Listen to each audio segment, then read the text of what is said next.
All heard about the zone and the flow. Well, I'll tell you, you're not going to be in the zone and the flow if you're in persona. When you're combating the universe, you're going to lose. You can try harder and try harder and try harder. You're going to get beat up. You're going to get beat up. You're going to get beat up. So good luck with trying to change that. Well, if I'm truthful with some of these big questions, well, that means I'm going to have to do something about it.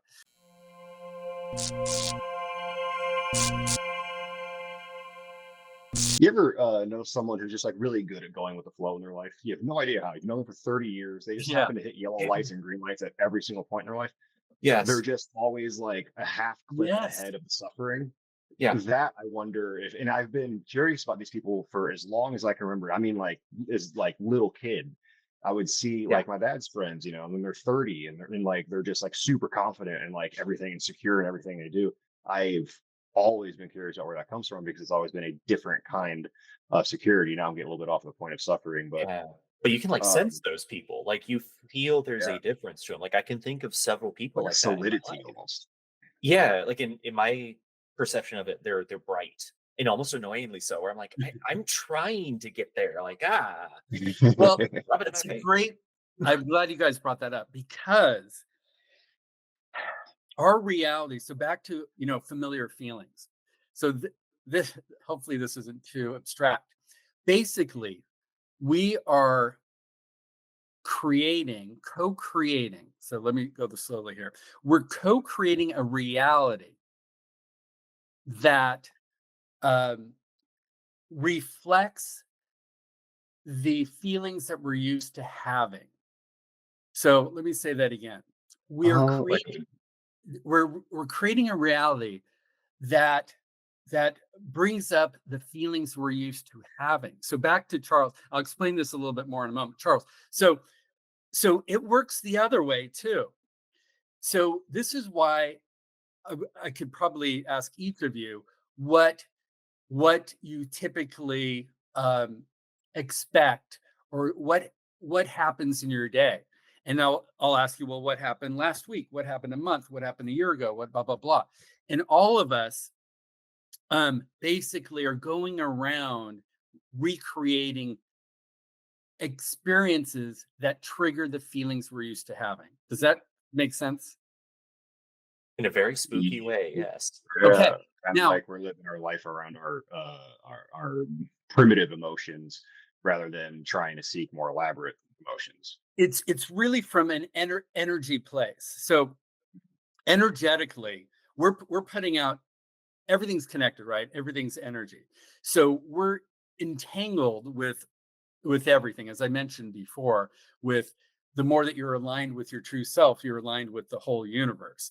So this is why, back to the guy with the flow, he or she is aligned with their true selves. They're going to be aligned with the flow of the universe. When you're combating the universe, you're going to lose. You can try harder and try harder and try harder. You're going to get beat up. You're going to get beat up. You're going to get beat up. So good luck with trying to change that. Um, so here's the thing. Back to what I said earlier about the cruel and unusual punishment. If somebody's used to feeling victimized, if somebody's used to feeling traumatized, if someone's used to feeling anxious, fearful, whatever it is, also on the other side, which we can get into, we are actually participating in more experiences of those happening to trigger the feelings that we're used to having. Now, why is that? Back to what we said earlier. It's because it seems, like I said, cruel and unusual, but no, it's giving you a chance to redeem. It's not the right word, to be who you are. It's like, Colin, you're going to do this again? Okay. You're going to do it again. Colin, you're going to do this again? Okay. Colin, you're going to do this again? Okay. And it's good. It's in your court because it's wanting you to face it and act in accordance of who you really are, not your personas, not your false beliefs, not your traumas. And until you do, it's going to give you more opportunities. And once you do step into the power of who you are and act from your essence as opposed to your traumas and patterns and personas, you will be free at that point. And here's the irony or the paradox of that. And your reality will shift to match your new way of being. But ultimately, it doesn't even matter if it does or doesn't. Why? Because it feels so good to be in your truth and in your essence. You'll that feels so good. This is why we suffer. Back to Charles. We suffer because we are not in alignment with who we are. We're not acting out of essence.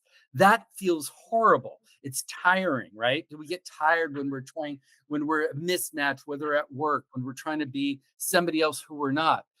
It's very tiring. Mhm. And so Exhausting. go ahead. Oh, I just said exhausting. I was rudely Exhausting. interjecting. And look, we got the sun. That's Sorry just a about halo that. break. It's fine. It's a halo. Yes, the light of the wisdom coming through. You're good. Keep So, going. so it's a great. I always recommend a couple movies, and it's one movie illustrates this point very well. It's The Truman Show. Colin, did I bring this up with you before? No, no, I don't think so, but I'm all ears. Okay. So, because some of the stuff can be, like I said, a bit abstract and a little woo woo. But if you watch The Truman Show is a great illustration of what I'm talking about. If you recall, has everybody seen The Truman Show? It's Long been time. years, but yeah. Yeah. Okay. So, just refresh your memory. So Truman is living in this world that um, is creating a reality of fear.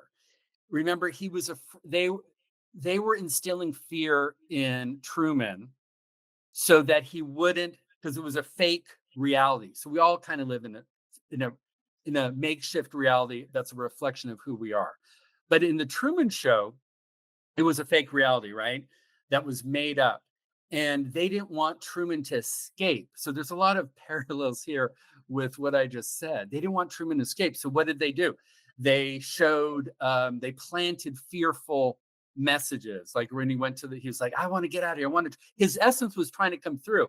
He wanted to travel. He wanted to leave his little town where it was the same thing every day. Um, and what did they do? So he went to the travel agent and they would have, a poster of airplane crash, how dangerous it was to travel. And, so they instilled all these things and he got to believe that the world was dangerous, right? And so, but he's starting to, as I shared with you guys, that if we start paying attention, he starts paying attention, go, wait a minute, this doesn't feel right. And I really have this desire within me to break out of this. And he's getting a little bit more courageous and a little bit more self aware. He sees some of the things happening that don't make sense. Whereas in the past, he was just going along happy go lucky. Let me try to speed this up. So he finally gets the courage to face his fear. And if you guys recall, he charters a boat because he wanted to travel. And there was still like things that were trying to knock him off his trajectory, his newfound courage. And he gets on the boat and and then the god, the makeshift god there who's got the controls is like, oh, okay, Truman's getting courageous. He's trying to make a break for it. So what do? Throw on the waves, add the storm, add the rain, add the wind. And so, holy crap, Truman is like really facing his greatest fear, and they're throwing everything at him. And so you can put yourself in this scenario, right? When the world is throwing you, these hard balls and you're getting thrown around and you think it's unfair and how could this be, and all the things that we've gone through. So Truman finally has summoned the courage, and he goes, he goes, basically he straps himself in, because at this point, back to you're in the pain was so much of not being who he was, it was greater than his pain, his fear of breaking through. And so he straps himself in. They're putting on number 10 dials on everything. And he's basically like, take me. Like he surrenders. And we all hear these things like we have to surrender, we have to die before we can really live. Now, when we say die, we have to surrender all the falsehoods of who we are, all these things that I just mentioned, the patterns, the traumas, false beliefs, the fears. So we have to die the false self. We have to surrender the false self to be able for the true self to come through. So Truman summoned the courage and made the choice. And remember, he capsized and everything. Poor Truman. And he's just basically, take me. He's surrendered. Mm. At this point, they have no control over Truman. Nothing has control over Truman, that he chooses that this is what he's chosen. He's going to stay the course of who he is. If he dies, he dies. Of course, what happens is that was the test. And the guys at the controls like, oh, well, like there's nothing we can do. We've thrown our best at him. So they turn everything off. Waters get calm. Sun comes out. Clouds go away. And Truman has not only survived, but now he's triumphed. And all those other falsehoods have dropped away. And the door of the truth opens up at the end of the thing. So this is a great metaphor for all of us of whatever we're facing, like Truman did, whether it was the fear of, his passion of traveling and want to leave this false world. We all have that within us, and we all have those challenges. And a lot of times we just go back like Truman. It's like too scary. No, I'm going to stay here. Who am I to do this, or whatever beliefs that we have that are keeping us from who we are. But ultimately, that's where the freedom is, and that's where life starts. Sorry, a long So story. I want to physicalize this too, because like you mentioned, Frank, like some of it starts to sound like this like woohooey thing. But the first hotel I worked at was like this really prim and proper hotel, like insane general manager who ran it. Super small, like the base room was $900 a night, like cream of the crop stuff. Very high pressure. This guy, like the universe worked with him. So we had a day where it was a full flip of house, and we were not built to really do that. So that means every single room, bar none, is checking out by 11 a.m. And by 3 p.m., every single room needs to be ready to be checked in. And we knew that there was a chunk of people who were arriving like right at 3. They had appointments, da, da, da, da, da, da. And we knew looking at our housekeeping staff, like there is no way we're going to do this. And the assistant general manager and myself are like, holy shit, what are we going to do? Like, we need to run around and help. Da, da, da, da, da. And the GM he was this flamboyant guy from, I think, Puerto Rico. He spoke Spanish so beautifully that for the first year I worked for him, I thought it was French. And he was just like, it'll work itself out. It'll work itself out. And we're like, no, how can you be like this? Like this, these are big groups. Like the owner of the hotel is arriving later tonight. All this stuff. Like, what can you do? And he was like, just trust me. And he would just like blur around the hotel. Stuff was going on. He was helping with things. He was never once stressed. While we were like, dude, like we want to feel like our leader knows that we're in trouble here. And he was like, we're gonna be fine. And I shit you not, like I want a late checkout. My instinct was to say, hey, no, unfortunately I can't. He grabs the phone. We could of course do a late checkout. What time were you thinking? Wonderful. Boom. Boom, boom, boom, boom. We get like 3 more calls like that. He had purposely scheduled everything to ease up the housekeeping load. And then a few people called who were supposed to show up on time and were like, hey, our flight was delayed. And he was like, oh, what a shame. We'll be here with wine for when you arrive. Boom, looks at us and goes, it'll work itself out. And we start going. It gets down to the point where we have 2 rooms left to be cleaned. It is like 4:45 p.m. and those guests are walking in. And he is up working on it. And like we only have security cameras on the hallways. And we like radio him and we're like, hey, they're here. What do we do? They get to the front desk. We can't be on our radios anymore. So we have to blind check him in. Literally, the moment we hand them the key, he whisks around the corner from the elevator, greets them by name, and guides them up there. And I remember the AGM and I sitting there, pardon the language, but what the fuck just happened? And he came back down, and I remember he like patted the marble desk and went, well, I'm going to go get dinner, and just left. And Was he was he one of those people. was he like an obviously intuitive person? The weird part is a lot of the time, no. But this one moment in time, it was like he just connected with the universe and it just everything flowed the way it was. And he, as a result, because of his moving around and not being locked in a negative mindset, he was able to have those moments to take the phone away from the brand new hotel agent who may not know how to strategize or go help the housekeeping team when he knows they needs it. It was like he was so in tune to his property, he let his subconscious flow. Exactly. So Oh, that's the flow state that we've all, I'm sure, experienced, have heard about. So when you're in the when you're and that's back to being who you are, because if you're doing something you love that you're truly passionate about, and you can enter the flow state because you loved doing it, right? So Colin, great point. He loved his job. mhm. He knew his property, so he's in the zone. We've all heard about the zone and the flow. Well, I'll tell you, you're not going to be in the zone and the flow if you're in persona.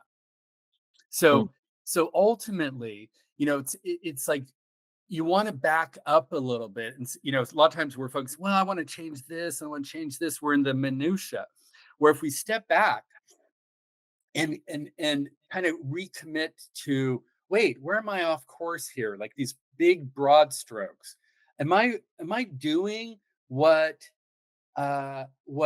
feels good? Is this is this what I was wanting to do? Is this what I want to do?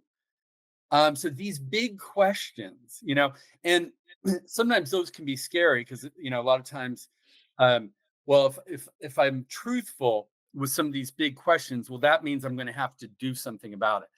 And I've shared this a number of times. A lot of people would have a hard time um, connecting to the truth because of just that. So somebody I was, coaching, and she was afraid to say that she wanted a divorce because so she wouldn't acknowledge it to herself because she was afraid if she acknowledged that she would have to do something like right away. And I just I just gave her comfort in saying, it's one step at a time. Just sit with the truth of it. You don't have to do anything with it. Just be with the truth that is within you. And that sometimes is enough. But then once you're like have acclimated to that, then you can choose what you may or may not want to do from there. So, really, back to the flow and the zone and being in alignment was what I was sharing earlier. There's no greater goal for my, and that's not the right word, than to be who you are. And because then, like I said, you are in alignment. When you're in alignment with yourself, you're in alignment with all. When you're out of alignment with yourself, you're out of alignment. So how can the yeah. things that you want and that are there for you connect with you if it can't find you? There's a lot of good stuff in there. I want to say that what you were describing earlier. Oh, I know we're up on an hour. Are we running out of time here? Yeah, I'm why don't okay. we keep going? Keep going. We'll wrap it up Go when ahead. it seems good. I love Okay, I just Charles. didn't want to keep Frank. I No, no, I'm okay. didn't We're know okay. if you were on time crunch. Okay. So what you were describing earlier reminded me a lot of several things actually. You were talking about what I sort of defined as ego death a little bit when you were talking about the persona death, the the masks that you wear, and I also interpolated, not a word, but we're going with it. Um, the the following of the true self is like that's why I asked if your former coworker Colin was a highly intuitive person. I was thinking about this way back then. Uh, it feels like the go with the flow people have a very strong intuition and not a strong intellect. And I'm going to define those two real quick. Thomas Campbell specifically actually defined them where intellect is more or less your other self getting in the way of your intuition. Your intuition is wherever the universe is leading you. And if you can listen to the universe around you, you're essentially learning the language of your reality. Whatever that reality has in store for you, you just have to listen to whatever is speaking to you and guiding you and nudging you along that path. Caitlin and I talk about this all the time, actually, which is why when you started talking about it 10 minutes ago, I was just like, oh, I can't wait to bring this up. Because we do, Wow. we really, really do. We talk about like, are we getting in our own way right now? Like, are we thinking about this too hard? If we are, should we back off? If we start Mhm. thinking, are we thinking about this too hard? We back off because we are. We are thinking That's a about it too hard. Then you're trying to fabulous force rule it, I should you know. follow. But yeah, and then you were, man, again, just you were talking earlier about something. I don't even remember what, but it reminded me of dark shadow work. And I was just like, this, like, I'm just checking all these boxes. Like, I am wholeheartedly into this conversation. That's all. One Love it. one thing I like about this too, though, is we're talking about like deep universal truths here. And like Frank, you have a way with describing really oddly complex topics that turn out are really rather simple. But the interesting part is like a question for you, Frank, is like how often have people actually come to you and said, like, hey, I've got this coming from my workplace. I know this. Because like I feel like our society breaks us off from it, but it is an aspect of our lives. And my crazy thought is we shouldn't be making it horrible for each other. You know, we can help each other out. Like the impetus of this video, the start of it was actually Caitlin, you were telling the story, and I was like, wow, this is something that I feel like needs to be talked about in a way where like, you're supported. We all support this. Like you can be vulnerable, you're in a safe space for it. If we were in an active company right now together, that would still be the same vibe. How often do people really notice, or do you find when working with some people, Frank, that like you almost have to tap back into it, and are they even aware of it? Like, does it come up? Sorry, say, does what come up? So do people ask you, or have people come to you and essentially been aware that like some of their trauma comes from the workplace? Oh, Because I feel oh, like it's separate in a lot of American I was a society. little confused in that question too, so don't feel bad for I answering was it. rambling. well, no, I think I know what you're saying. It doesn't matter. So a lot of times, that's why when Caitlin was sharing, yes, we started out here with this kind of traumatic work event, Yeah. but it could have been, you know, some other thing that triggered in the same way. So I don't get too caught up in the content of something. It's more about, that's why I went to the feeling Yeah. of it. Okay. We can have a discussion about, workplace, dynamics and things like that from our intellect, if you will, and we Yeah. can come up with some things. But to me, I mean, for my work, is it's about, if we're all doing what we're just talking about, there wouldn't be toxic workplaces. And Yeah. ultimately, with the shifts that Caitlin's already made, Colin's already made, Charles is awesome. I love Charles. I love his way of putting things together. But no, here's the day. It's your reality. Forget about, there's no other reality. There's 8 billion realities. So someone who's experiencing a toxic workplace, um, that's their reality. You can shift Yeah. that you will never see a toxic workplace again. Yeah. That's what I'm saying. So you make these shifts, you're not going to be experiencing it. And ultimately, I mean, we can go into even further woo stuff, but from a quantum physics place, in terms of how we change, but I won't go into it because we got the time. But does that make sense? So I've seen Yeah. really amazing transformations, because once you get to the root of it, things will shift. The reflection will shift. It has to. So ultimately, nothing is more important than the energy that we're holding. And that comes from, as we talked about, is bearing all the stuff that isn't truly us. And then we're in alignment with the universe and the flow of everything.